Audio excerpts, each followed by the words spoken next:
When I turned 80, I planned a small celebration with the people I loved most. Nobody came. I tried calling my son, but it was my daughter-in-law who picked up. "We're away." "Why don't you just tidy the place up?" she said casually. A week later, they returned to find strangers living in what they thought was their home. My name is Eleanor. At 80 years old, I thought I'd already faced every trial life could throw at me. But I was wrong. The harshest lesson was waiting on what should have been a joyful milestone. For weeks, I'd been preparing for my birthday dinner. Not an extravagant affair, just family, gathered in the house where I raised my son, Daniel. The same home where his little girl took her first steps, where every corner whispered of decades of family history. I scrubbed, polished, and cooked. I even splurged on a new lace tablecloth, the first in years. By Saturday, everything looked perfect. The roast filled the kitchen with its golden scent, a pie cooled by the window, and I had made Daniel's favorite potato dish, the recipe passed down from my own mother. Samantha, my daughter-in-law, always gushed about my dinner rolls, so I baked 3 dozen. The table was set for 8, Daniel, Samantha, their twins Jacob and Jordan, Samantha's brother who often joined, plus a couple of chairs for neighbors who might stop in. At 3 o'clock, I checked the clock nervously. They should have arrived an hour earlier. By 3:30, I called Daniel's phone, straight to voicemail. I tried again at 4. Nothing. Finally, at 4:30, someone answered. Samantha. Her voice sharp, like I was an inconvenience. "Hi dear, it's Mom. Where are you all? The food's getting cold." I heard splashing water, laughter, music in the background. "Oh, we're in Cancun. Didn't Daniel mention? The kids are having a blast in the pool." My heart sank. "But, it's my birthday. We planned this weeks ago. This trip was last minute. Couldn't pass up the deal. Besides, you'll probably just spend the day cleaning, right? That's what you always do." Her words sliced deeper than she realized. Not a hint of regret. Not even a promise to make it up. Just instructions to keep scrubbing. "When are you coming back?" I asked quietly. "Next weekend. Maybe later if the boys want to stay." "Oh, and Eleanor, could you wash the upstairs bathroom while we're gone? Jacob left it a mess." Then she hung up. I stood frozen in my spotless kitchen, dressed in the new outfit I'd bought just for this night. A table set for a family that never came. For the first time in my 80 years, I felt disposable. I walked through the house, seeing it differently than ever before. The living room where I watched their kids so they could go out. The kitchen where I cooked endless meals. The laundry room where I washed clothes that weren't even mine. Even my bedroom felt like a servant's quarters. That evening, I cut a slice of my own cake and ate it alone. No candles, no laughter, just silence heavy enough to crush me.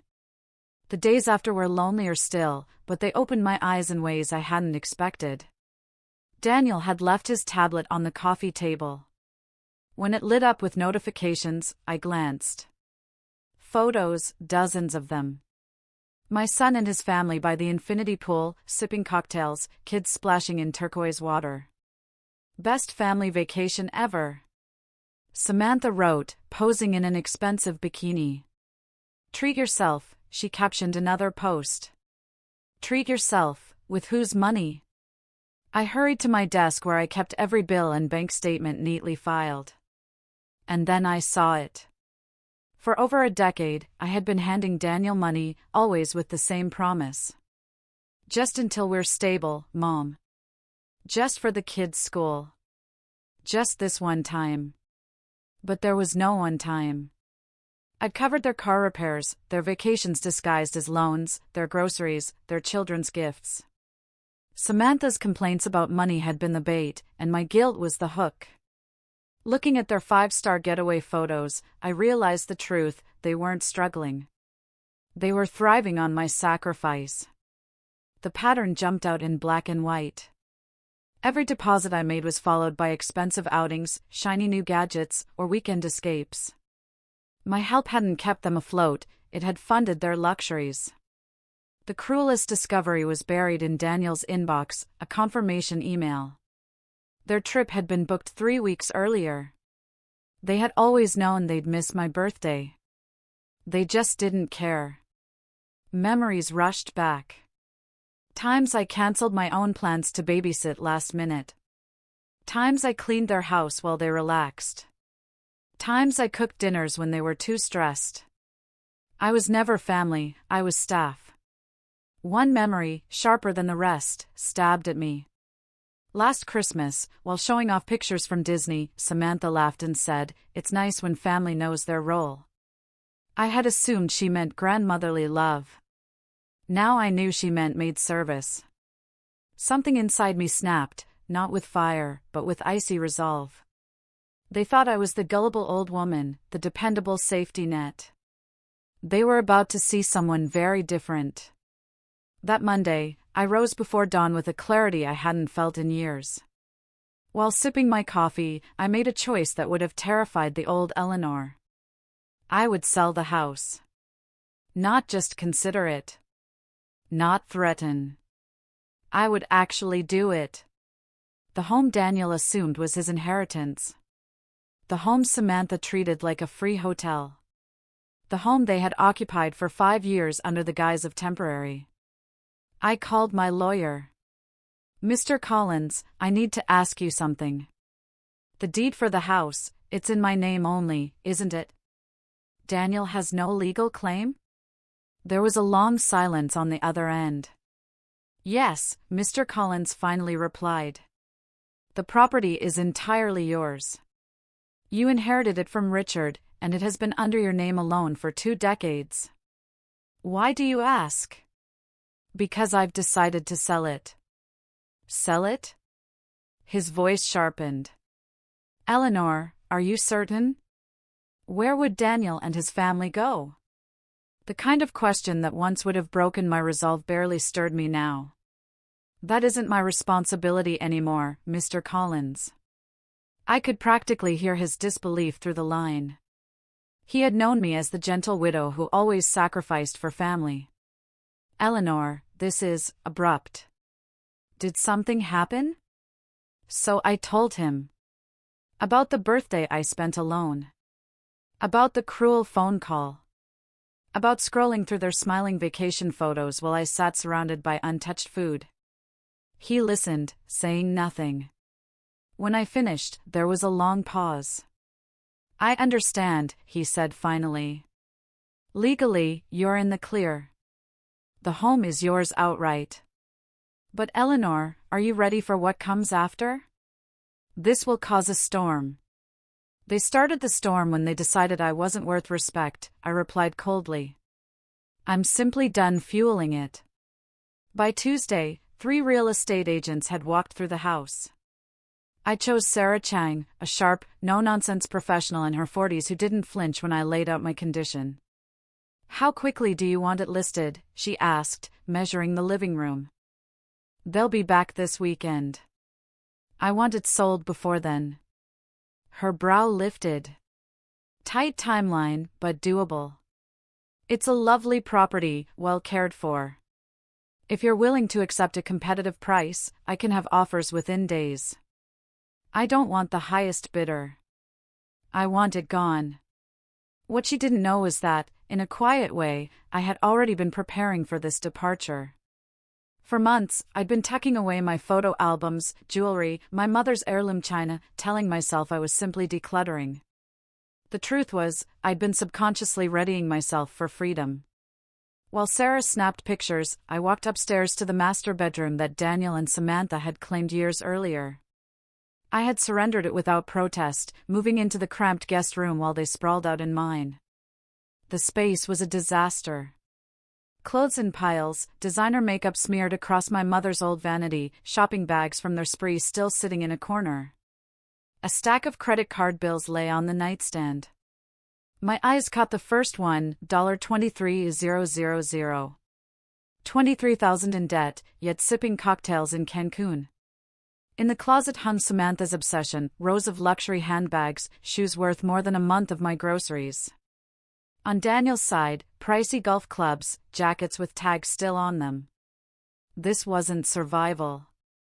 This was indulgence, financed by me. I shut the closet and went back downstairs. Sarah glanced up. "Mrs. Blake, are you absolutely sure? Selling a home usually takes months of reflection." I looked around the living room one more time. At the couch where Daniel once curled up as a child with bedtime stories. At the mantel where stockings once hung on Christmas Eve. At the table that had hosted years of family dinners before it became just another place for demands. "I've been planning this longer than I realized," I said softly. "I just didn't know it until now." By Wednesday, the listing went live. By Thursday, 2 offers arrived. On Friday, I accepted a cash offer from a young couple with twin toddlers. They reminded me of Daniel and Samantha long ago, except they had saved, worked, and earned their dream. Not drained someone else dry. The closing was set for Thursday. My family would return Sunday, to strangers in what they thought was their house. As I signed the contract, Mr. Collins peered at me over his glasses. "Eleanor, are you absolutely certain? Once this is done, there's no undoing it." I thought of my empty birthday, of Samantha's voice telling me to clean, of years of being treated like staff instead of family. I've never been more certain of anything. That weekend, while they posted poolside selfies, I packed. Not everything, I was moving into a bright 2-bedroom apartment across town. I didn't need the bulky furniture. But the things that mattered, the pieces of me, came with me. By Saturday night, I sat in my new apartment surrounded by boxes but feeling lighter than I had in decades. Tomorrow, Daniel and Samantha would return. Tomorrow they'd realize the woman they exploited no longer existed. I poured a glass of wine and gazed at the city lights. For the first time in years, the space around me was truly mine. No one else's dirty dishes. No one else's mess. No one else's burdens. Sunday afternoon, as I arranged books on my shelf, my phone rang. Daniel's number. For a moment I considered ignoring it, but I wanted to hear the exact second the truth hit. "Mom?" His voice was confused, tinged with irritation. "Where are you?" "We're at the house, your car's gone." I leaned back in my chair. "I'm at my apartment." "Your apartment? What are you talking about?" "My new place. I moved last week." There was a pause, then muffled voices, Samantha barking in the background. "Mom, this isn't funny. We just got back. We're tired. Can you come home so we can talk?" "I am home, Daniel. This is my home now." "What does that even mean?" His tone sharpened. I pictured him pacing, running a hand through his hair like when he was a boy. "It means home is where you're respected. And that house was no longer mine in that sense." "Mom, look, if you're still upset about your birthday, we'll make it up to you. We'll take you out to dinner next weekend." Next weekend. Like I was an errand to fit in. "Daniel," I said, calm but sharp, "do you remember whose name is on the deed?" I guess yours. But that's always been the family house. Where I grew up. Where the kids are growing up. You can't just." Suddenly, noise erupted in the background. Doors slamming. Voices shouting. "Mom," he said urgently, "there are people in the driveway. A family. With kids. They're unloading a moving truck." "I know." "You know?" "Mom, what's happening?" "They're the new owners." The silence that followed was suffocating. Then his voice, no longer annoyed but frantic. "New owners? Mom, what do you mean new owners?" "I sold the house." Closed on Thursday. A crash, the phone hitting a counter. Then Samantha's shrill voice pierced through. Give me the phone, Eleanor. What the hell have you done? I've taken my life back. This is insane. You can't just sell our house, we live here. You lived in my house. Now you don't. But our things. The boys' rooms. Everything we own. The buyers were kind enough to let you pick up your belongings this week. You'll need to coordinate with them. Not me. Chaos echoed down the line. Kids crying, footsteps thudding, Samantha screeching. Then Daniel's desperate voice came back, louder, shaking. This can't be legal, Daniel shouted in the background. She can't just sell our house without telling us. But it was legal. Entirely legal. Because it had never been their house at all. Then Samantha's voice returned on the line, but this time it wasn't frantic, it was icy, deliberate. Eleanor, I don't know what you're trying to prove, but this is cruel. You're punishing your own grandchildren. Jacob and Jordan don't understand why you're doing this. For a moment, the familiar guilt clawed at me. Then I remembered those vacation photos, their laughter in the sun while I sat alone on my birthday. You had a choice, Samantha. You could have treated me like family. Instead, you treated me like staff. Now you're facing the results of that choice. That's not true. We never treated you like some maid. You told me to just clean the house while you sipped cocktails on vacation I paid for. Don't deny it. You said it, on my 80th birthday.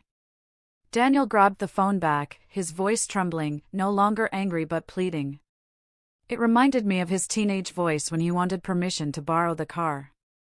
Mom, please. Even if we upset you, even if we made mistakes, you can't do this. Where are we supposed to live? The boys have school. They have friends. You'll figure it out. You and Samantha are grown adults with degrees. You'll manage like everyone else. But, Mom. Daniel, I interrupted, my tone firmer than ever, I need you to hear something I should have said years ago. I am not responsible for fixing your problems. I am not responsible for paying for your lifestyle. I am not responsible for providing free housing, free childcare, or free housework. We never asked for all that, he insisted. No. You never asked, because you didn't have to. You just took. And assumed I'd always be there to give. There was silence. Then, in a voice small and bewildered, he asked, Mom. I don't understand. Why are you being like this? What changed? For a flicker, I saw the boy I once raised, the child I sacrificed so much for. But little boys grow into men. And some men learn to exploit the very people who love them most. What changed, I said steadily, is that I realized I deserve better than being treated like a bank account with a mop. That's not what we've done to you, he muttered. Daniel, when was the last time you asked me how I was? Not about babysitting, not about money, about me. My health, my friends, my feelings. When was the last time? Silence thickened until I could hear my own breath. That's what I thought, I whispered. Mom, please. We can fix this. Just don't do this to us. I'm not doing anything to you. I'm doing something for me. For the first time in 20 years, I'm putting myself first. But where do we sleep tonight? We can't put the kids in the car. A faint pang of sympathy tugged at me, but I pushed it away. You'll find a way. Like every other adult does. This is unbelievable, Samantha screeched in the background. She's lost her mind. No, I said clearly enough for her to hear, I've finally found it. Then I powered the phone off. I knew they'd call again and again, anger, then begging, then guilt, then bargaining. They would try every trick they had. But the one thing they would never offer was the only thing that mattered: genuine respect. And it was far too late for that. That evening, I cooked dinner in peace in my new kitchen. The city lights flickered outside my window, a quiet reminder that across town, Daniel and his family were learning to live without the net they thought would always be there. For the first time in decades, I felt something like freedom. By Tuesday, I heard the pounding on my apartment door. I had expected it. I calmly finished watering the plants on my balcony, walked to the door, and peered through the peephole. Daniel stood there, face red, jaw clenched. Samantha was beside him, arms folded, her expression twisted in fury. Out in the lot, their sons pressed their faces against the car window, watching. I opened the door, but kept the chain fastened. "Mom, we need to talk." Daniel's voice was tight, simmering. "We're talking now. Open the door properly. This is ridiculous. I'm fine speaking like this." Samantha shoved forward, her voice shrill. "Eleanor, this has gone far enough. You made your point. Now let's be adults and fix this mess." "What mess is that?" I asked evenly. "Don't play dumb. You sold our house. You left us homeless.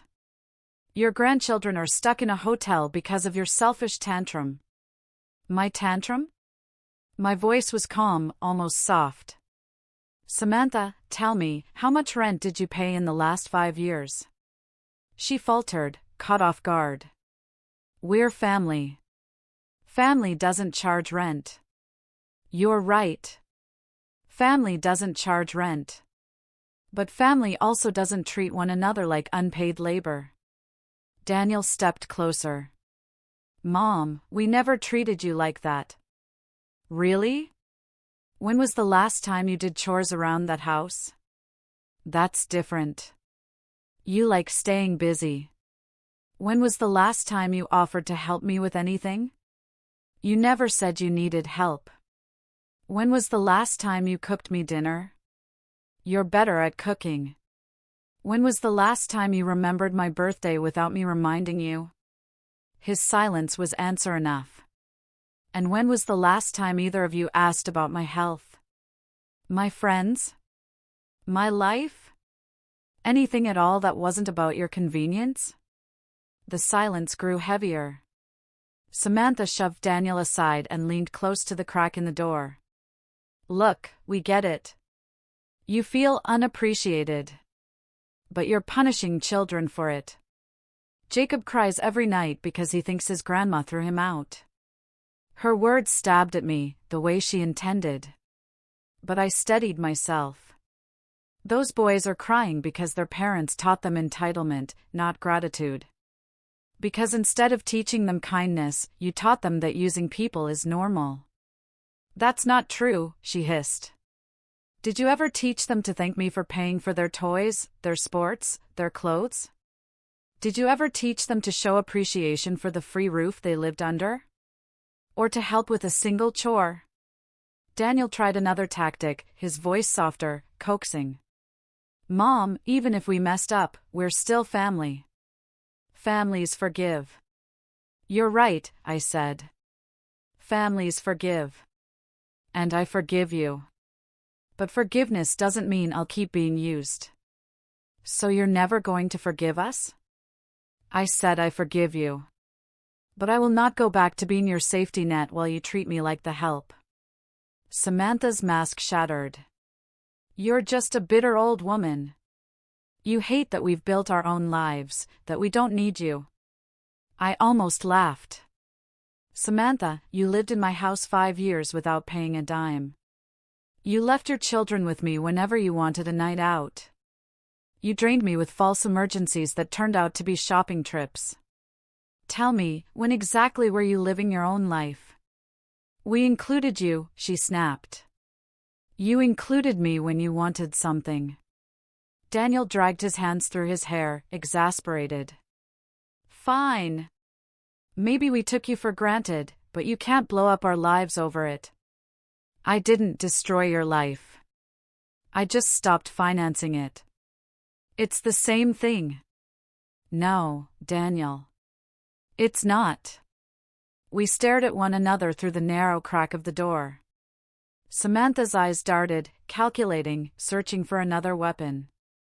Then she said, almost triumphantly, "What about your grandsons? You claim to love them, but you're hurting them just to spite us. I love them enough to show them the truth, that you cannot mistreat people forever without paying the price." "They're only 8, she snapped. "They don't understand consequences." "Then maybe it's about time they learned." She turned to Daniel, her voice shifting into something sly, manipulative. "Tell her about the custody arrangement." "Tell her what the attorney said," Samantha pressed. Daniel shifted uneasily. "Mom, we met with a lawyer. Since you were the boys' primary caregiver after school and summers, and now you've cut off contact, well, they said we might have grounds to push for grandparent visitation rights. The boys are attached to you, and the court could argue you disrupted their environment." I stared at my son, and something inside me froze over. "So now you're threatening to sue me? Using my grandchildren as pawns to blackmail me?" "We're not threatening," he said quickly. "We're just saying courts put the kids' best interests first." "I see." I closed the door, slid the deadbolt, and walked to my kitchen table where my files were neatly stacked. Pulling out Mr. Collins' business card, I dialed. "Harold, it's Eleanor. I need you to document something for me." Through the door, I could hear their voices, angry, hushed arguments, then more pounding.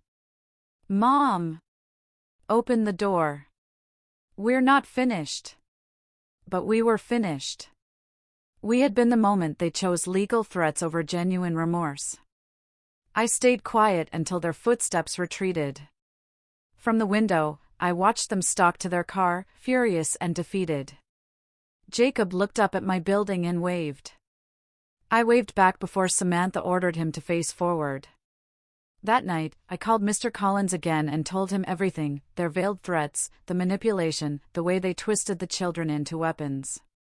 "Eleanor," he said carefully, "this changes everything. If they try anything in court, we'll be ready.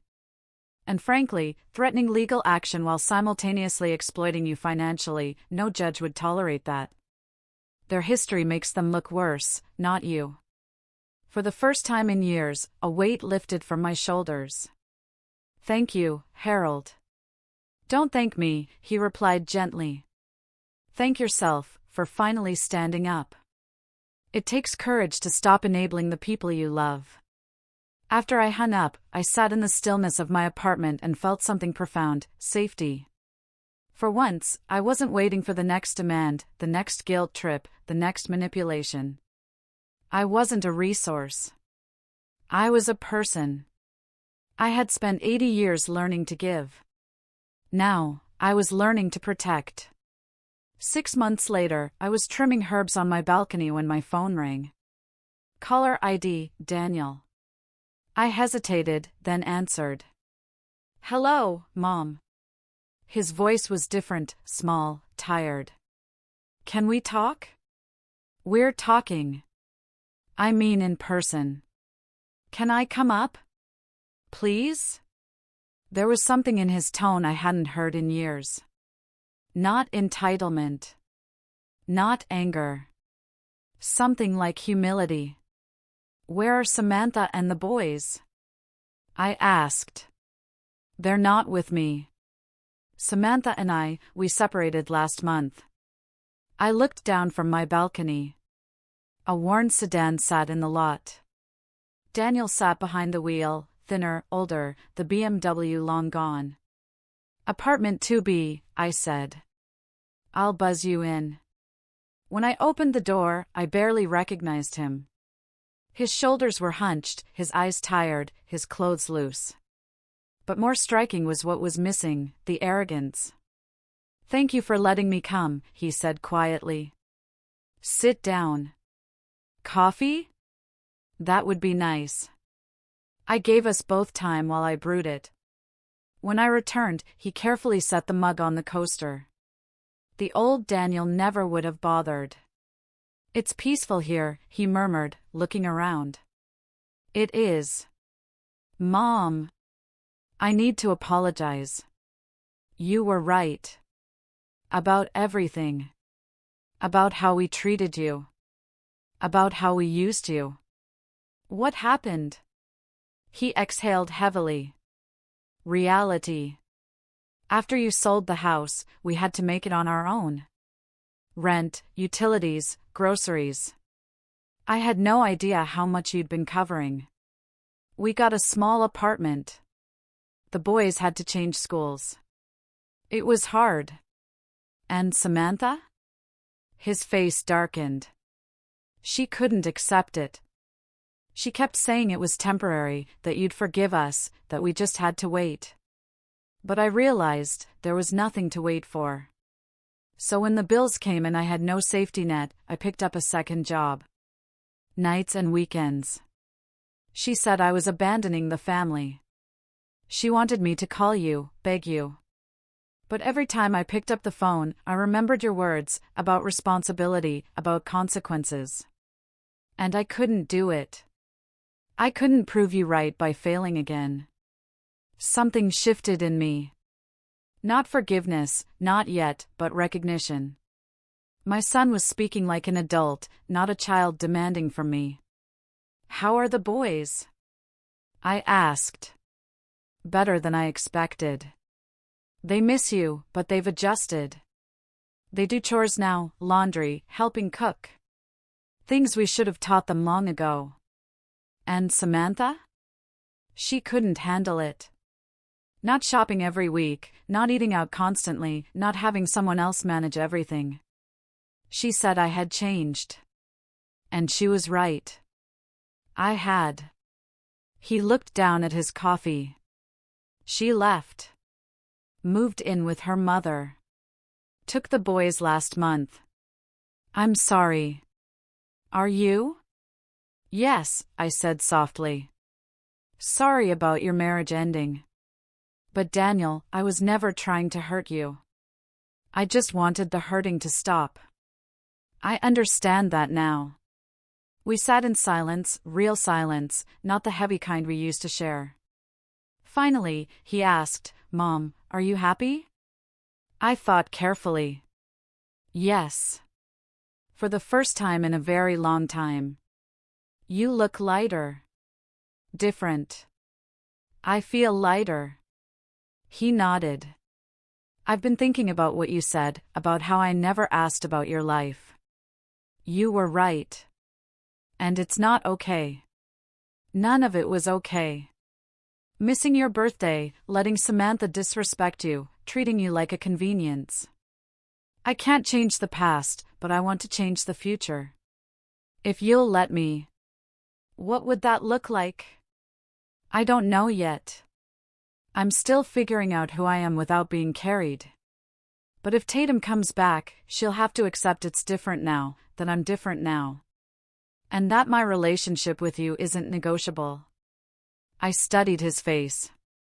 This time, I didn't see manipulation. I saw truth. I'd like to try, too, I said quietly.